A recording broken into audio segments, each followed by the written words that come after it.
टूनी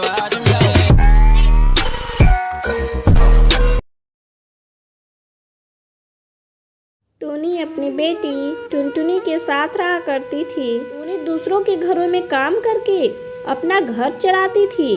एक दिन टुनटुनी अपनी माँ से कहती है, माँ मुझे भी पढ़ाई करनी है, मैं भी पढ़ना चाहती हूँ माँ।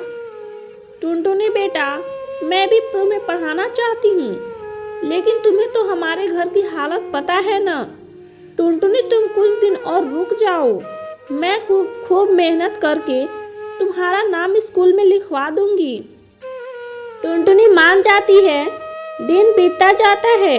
टूनी अपनी बेटी टुनटुनी का नाम एक छोटे से स्कूल में लिखवा देती है। टुनटुनी रोज स्कूल जाती और मन लगाकर पढ़ती। दिन बीतता जाता है। टुनटुनी अब बड़ी हो चुकी थी और टुनटुनी की शादी की चिंता लगी रहती थी। टुनटुनी अब बड़ी हो चुकी है और मेरी तबीयत भी खराब रहती है। पता नहीं भगवान का कब बुलावा आ जाए, फिर मेरी बेटी का क्या होगा। मैं अब उसके लिए रिश्ते देखना शुरू कर देती हूँ। एक दिन टूनी का भाई कालू कौवा टूनी के घर आता है। टूनी कैसी हो तुम? मैं ठीक हूँ कालू भैया, इतने दिनों बाद आप आए हैं। अरे टूनी, हमारी प्यारी भांजी नहीं दिख रही है, कहाँ है वो? अब तो वो काफी बड़ी हो चुकी होगी ना? हाँ कालू भैया, टूनी अब सियानी हो चुकी है, मुझे बस उसकी शादी की ही चिंता लगी रहती है। हाँ टूनी, समय पर बेटी की शादी करना सही होता है। टूनी, मेरे नज़र में एक पक्षी है जिसका नाम बंटी है। तुम कहो तो मैं टुनटुनी की बात चलाऊं? हाँ भैया, क्यों नहीं, लेकिन भैया आप तो जानते ही हैं ना, मैं दहेज नहीं दे पाऊंगी। हाँ टूनी, तुम बिल्कुल भी चिंता मत करो, तुम्हारा यह भाई है ना, सब संभाल लेगा। कालू कौवा इतना कहकर वहाँ से चला जाता है। कुछ दिन बाद कालू कौवा फिर टूनी के घर आता है। अरे कालू भैया आओ बैठो। टूनी, मैं तुम्हें जो रिश्ता बताया था ना, उनसे मैंने बात कर ली है, उन्हें ये रिश्ता मंजूर है। क्या क्या आप सच कह रहे हो भैया? हाँ टूनी, लेकिन क्या भैया? उन्हें दहेज में सिर्फ एक कार चाहिए, बस और कुछ नहीं।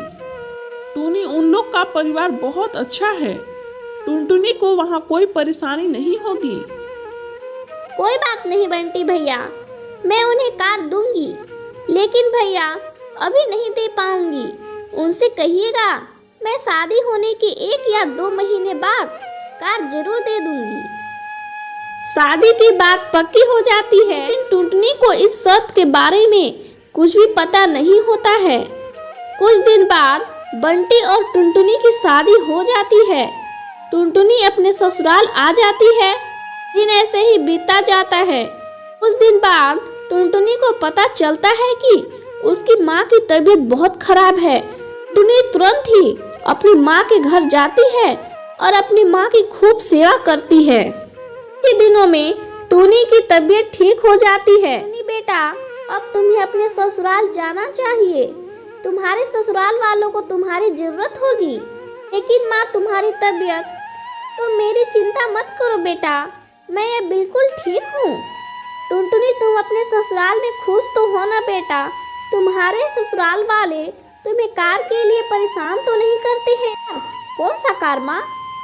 आप किस कार की बात कर रही हो? नहीं बेटा, बस ऐसे ही। माँ, तुम मुझसे कुछ छिपा रही हो।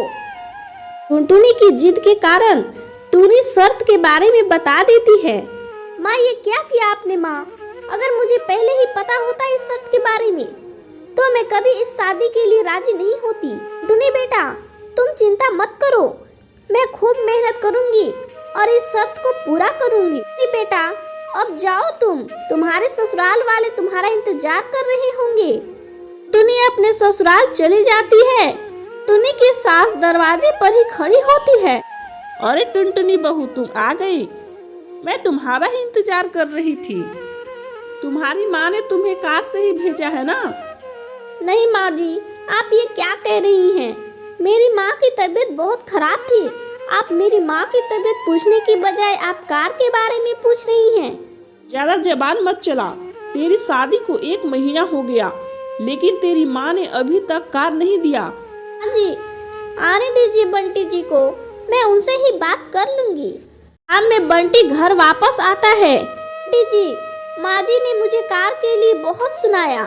मेरी माँ की तबीयत बहुत ज़्यादा खराब थी, वो उस हालत में कहाँ से पैसे का इंतजाम करती। हम लोगों ने तुम्हारी माँ का ठेका नहीं ले रखा है। तुम्हारी माँ ने हमें कार देने का वादा किया था।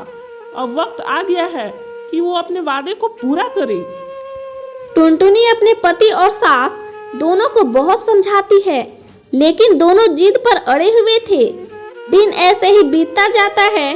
बंटी कबूतर और उसकी माँ रोज टुनटुनी को जली कटी बातें सुनाते।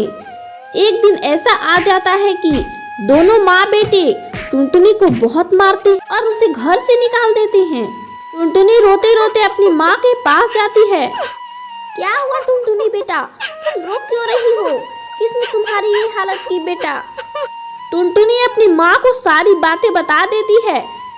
टुनटुनी, मुझे माफ कर दे, आज मेरी वजह से तुझे यह सब झेलना पड़ा बेटा। मुझे पहले ही उन लोगों की असलियत को जान लेना चाहिए था। टुनटुनी, तू अब मेरे साथ ही रहेगी, उन लालची पक्षियों को तो मैं नहीं छोड़ूंगी। टूनी बंटी और उसकी माँ को पुलिस के हवाले कर देती है।